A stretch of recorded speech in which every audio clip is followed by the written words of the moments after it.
Good afternoon, students. Myself Ranjana Misra, taking the class of biology. Today we are going to learn the germination of seeds. Germination of seeds having necessary 2 or 3 items. First of all, the water, second temperature, and third air. A seed needs water, air, and suitable temperature to grow, to form a new plant. The process by which a new plant is grown, that is called the seed germination.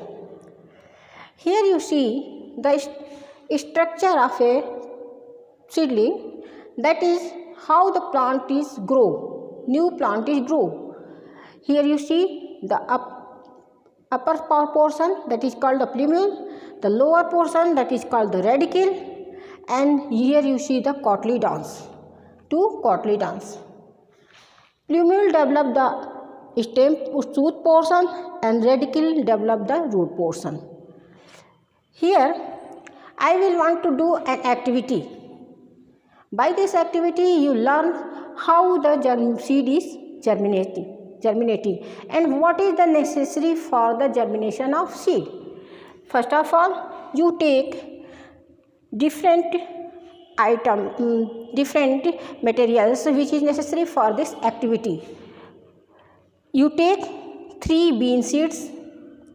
After that you take 3 different jars, and in 3 different jars you having the different slides 1, 2 and 3 slides, and after that you mark the jar, naming the jar, that is the A, B and C. Tie the seed, attach a glass strip with the help of thread की सहायता से एक glass strip में उसको क्या करिए, seed को बांध दीजिए. After that you take a beaker half filled water.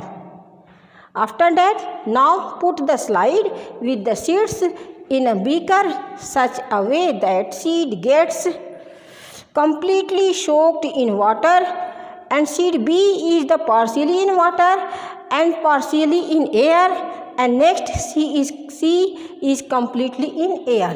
Here you see completely in water, partially in water and air, and completely in air without water. Here you observe the seed after 2 or 3 days, and the warmth of the temperature of this condition is 37 degree temperature. After 2 or 3 days you see the A does not germinate, B is germinating, showing the germination of C, and C does not germinate because here the germination of seed is necessary, 3 necessary points. First, air, second, water, and third, temperature. In this activity, the temperature is equal for 3 jars and water is equal, but seed is not within the water. A is within the water, B is partially within the water and partially in air, or C is without water. So we can say we observe that only B jar seed is germinating. So we can say that the germination of seed is necessary air and water and equal amount of temperature for the germination of seed. Thank you so much, student.